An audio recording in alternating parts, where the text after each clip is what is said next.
Welcome student, स्वागत है आपका अपना YouTube channel Nitish physics classes में। आज हम लोग करंट इलेक्ट्रिसिटी का next topic Kirchhoff's law, Hindi में कहेंगे किरचॉफ के नियम की चर्चा करेंगे। तो देखिए क्या है किरचॉफ्स का नियम। तो वैज्ञानिक किरचॉफ ने, किरचॉफ वैज्ञानिक का नाम है, वैज्ञानिक किरचॉफ ने जटिल विद्युत परिपथ में धारा तथा विभवांतर के वितरण को ज्ञात करने के लिए एक नियम का प्रतिपादन किया जिसे हम किरचॉफ का नियम कहते हैं। किरचॉफ ने दो नियम दिए। पहला नियम है जिसे बिंदु नियम भी कहा जाता है। जरा देखिए पहला नियम को। पहला नियम कह रहा है चालकों के किसी जाल में किसी बिंदु पर मिलने वाली सभी धाराओं का बीजीय योग शून्य होता है। बीजीय योग को इंग्लिश में कहेंगे अलजेब्रिक सम। जितना भी करंट एक बिंदु पर आ रहा है या उस बिंदु पर जा रहा है, सबका अगर जो बीजीय योग किया जाएगा वह हर हमेशा शून्य होगा। हम शॉर्ट में कह सकते हैं summation of I equal to G. समझने के लिए एक चित्र पे ध्यान दीजिए। देखिए एक बिंदु पर करंट जो है आ रहा है और वहां से करंट जा भी रहा है। इस बिंदु का नाम रख दिए P।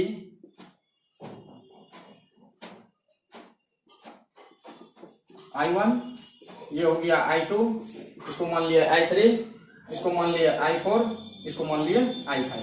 अब देखना है कि यह चालक का एक नेटवर्क है। नेटवर्क कहने का मतलब जाल है। यहां पर क्या हो रहा है कि तीन वायर है, 1 2 3। इस तीनों वायर से करंट का आ रहा है, करंट आ रहा है और उसके बाद इस पॉइंट पे जमा होने के बाद क्या हो रहा है, करंट जो है दो डायरेक्शन से निकल भी रहा है। एक हो गया हमारा I4 और दूसरा हो गया I5। तो हमारा किरचॉफ्स नियम क्या कहता है कि जितना भी करंट आ रहा है या जितना भी करंट जा रहा है सबका बीजीय योग हर हमेशा शून्य होगा। तो हम आने वाले करंट को पॉजिटिव मान लेंगे और जाने वाले करंट को नेगेटिव मान लेंगे, या हम उल्टा भी मान सकते हैं, आने वाले करंट को नेगेटिव और जाने वाले करंट को पॉजिटिव। किसी भी एक मेथड को मान करके उसका सम क्या कर देना है, 0 कर देना है। तो हम यहाँ मान लेते हैं कि जितना भी करंट इस बिंदु पर आ रहा है वह पॉजिटिव होगा और इस बिंदु से जितना भी करंट पास आउट हो रहा है वह क्या हो जाएगा, नेगेटिव हो रहा है। तो चित्र में हम देखें I1, I2, I3 तीनों से करंट का आगमन हो रहा है। तो I1 पॉजिटिव हो गया, I2 पॉजिटिव हो गया,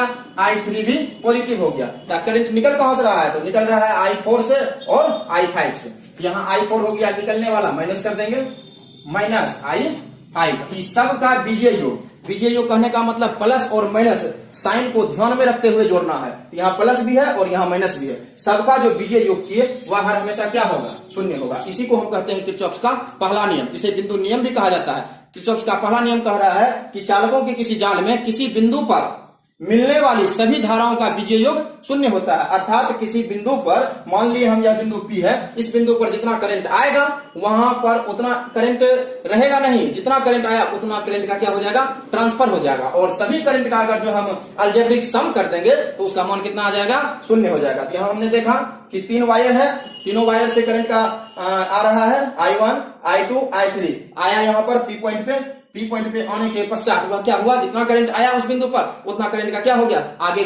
आगे भी बढ़ गया। तो यहाँ निकल गया हमारा I4 के रास्ते और फिर यहाँ निकल गया हमारा I5 के रास्ते। तो इसका जो हम बीजीय योग किए वह क्या हो गया, हमारा शून्य हो गया। तो यहाँ देखिए I1 plus I2 plus I3 minus I4 minus I5 is equal to 0। तो यहाँ हो गया हमारा I1 plus I2 plus I3 is equal to I4 plus I5। कहने का मतलब हो गया कि आने वाली धाराओं का योग बराबर हो जाएगा जाने वाली धाराओं का योग के। तो हम कह सकते हैं कि आने वाली सभी धाराओं का योग, आने वाली सभी धाराओं का योग। तो कौन कौन धारा आया है, I1, I2 और I3 का योग किसके बराबर होगा, जाने वाली सभी धाराओं के योग के बराबर होगा। तो जितना करंट पॉइंट पे आ रहा है तो उतना करंट उस पॉइंट पे रुकेगा नहीं, उतना करंट का क्या हो जाएगा, सप्लाई हो जाएगा। देखिए इसको एक और चित्र से, एग्जांपल से क्लियर कीजिए इसको। सपोज कीजिए यहां से यहां से यहां से, सपोज कीजिए यहां से 5 एम्पियर करंट आया, यहां से 3 एम्पियर करंट आया। तो इस बिंदु पर टोटल कितना एम्पियर करंट आ गया, तो 5 3 8 और मान लीजिए यहां से 6 एम्पियर का करंट निकल रहा है। आप कहेगा यहाँ आई का मान ज्ञात करने के लिए, तो कैसे ज्ञात करेंगे? तो पी बिंदु पर कितना करंट आया, तो देखेंगे आने वाला ये हो गया 5 एम्पियर और इधर से आया तो 5 3 8 एम्पियर का करंट आ गया। 8 एम्पियर करंट आ गया, आने के बाद इस बिंदु से इधर से निकल गया हमारा कितना 6 एम्पियर। तो आई का मान कितना हो जाएगा 2 एम्पियर। यह हो जाएगा हमारा आंसर। समझ गए? किसी भी बिंदु पर जितना करंट आएगा उतना करंट वहां पर नहीं ठहरेगा, जितना करंट आया सभी करंट क्या हो जाएगा आगे बढ़ जाएगा। यही कहता है हमारा किरचॉफ का पहला नियम। समझ गए? तो यहाँ पर 5 एम्पियर और 3 एम्पियर, कुल मिलाकर इस पॉइंट पे कितना एम्पियर आया 8 एम्पियर, और इस वायर से कितना चला गया 6 एम्पियर, तो कितना बच गया, तो यहां से कितना निकलेगा 2 एम्पियर। फिर से दूसरा देख लीजिए, मान लिया जाए ये देखिए यहां से 10 एम्पियर करंट आया, यहां से 5 एम्पियर करंट आया, यहां से 3 एम्पियर करंट आया। अब मान लीजिए कि इधर से करंट बाहर आ रहा है, तो आने वाला करंट कितना है, सबको जोड़ लीजिए 10 5 15 3 18 एम्पियर। सपोज कीजिए कि यहां से हमारा क्या कहते हैं 15 एम्पियर करंट पास हो रहा है, तो इससे कितना एम्पियर पास होगा, यहां से इस रास्ते से कितना एम्पियर पास होगा, तो 10 5 15 3 18, 10 एम्पियर जोड़ 5 एम्पियर जोड़ 3 एम्पियर, 3 एम्पियर कितना हो गया 10 जोड़ 10 एम्पियर 5 एम्पियर जोड़ 3 एम्पियर,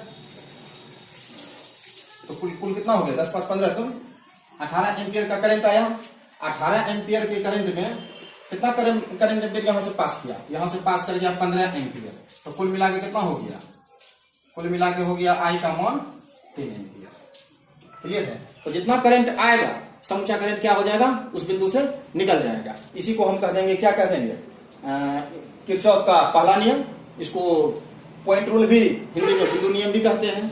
एक चीज और ध्यान देना है, इसको समझ गए,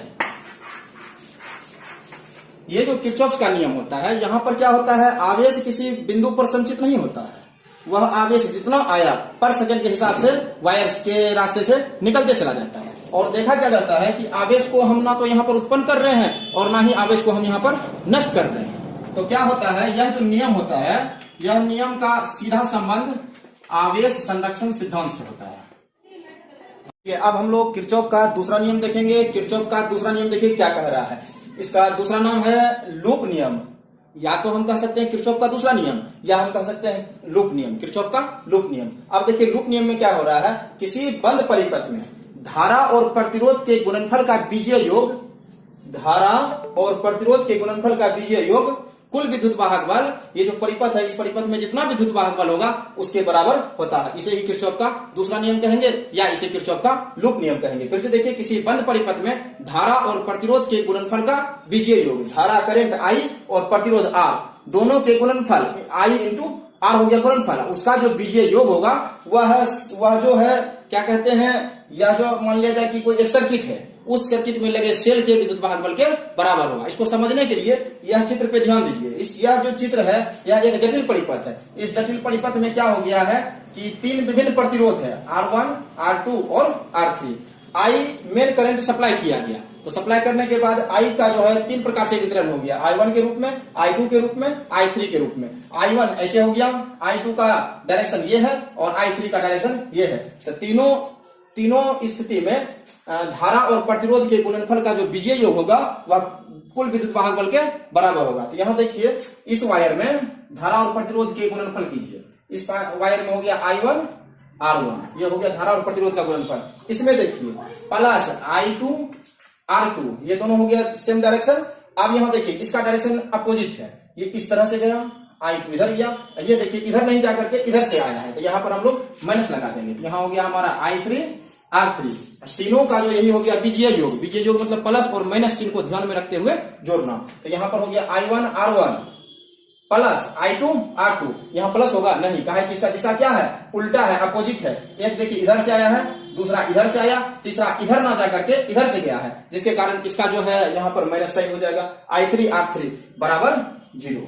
ये हो गया धारा और प्रतिरोध के गुणनफल का बीजीय योग। बीजीय योग किसके बराबर होगा, तो सेल जो परिपथ में लगे हुए विद्युत वाहक बल के बराबर। तो परिपथ में एक भी सेल लगा हुआ नहीं है, जिसके कारण उसका विद्युत वाहक बल क्या हो गया, 0। यहाँ पर क्या दे देंगे, 0। एक दूसरा समझिए डायग्राम, एक दूसरा हम जटिल परिपथ बना रहे हैं, इसी टाइप का है, ध्यान दीजिए।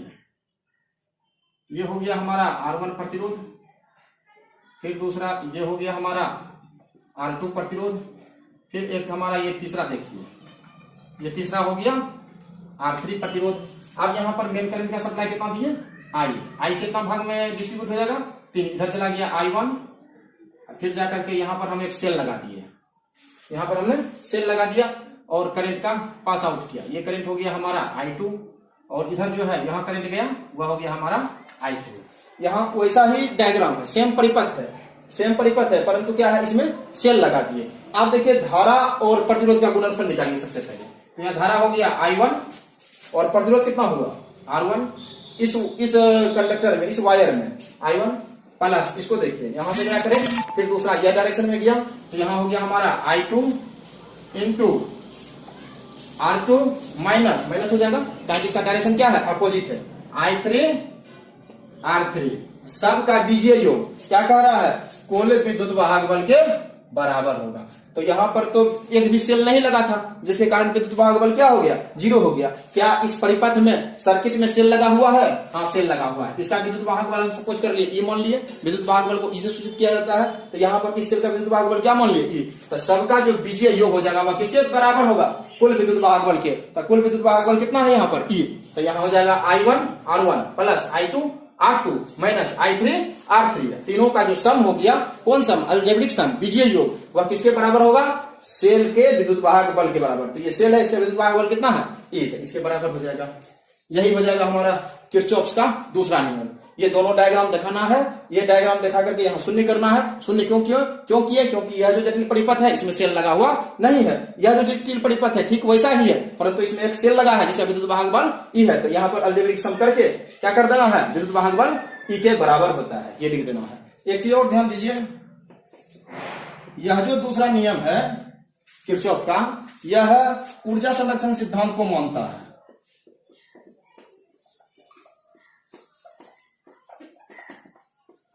कभी कभी एग्जाम में पूछ दिया जाता है कि किरचॉफ का जो दूसरा नियम है उसका सीधा संबंध किस सिद्धांत से है। तो दूसरा नियम का सीधा संबंध जो है ऊर्जा संरक्षण सिद्धांत से है, जबकि पहला नियम का सीधा संबंध है आवेश संरक्षण सिद्धांत से। किरचॉफ का जो दूसरा नियम है उसका सीधा संबंध जो है ऊर्जा संरक्षण सिद्धांत से है।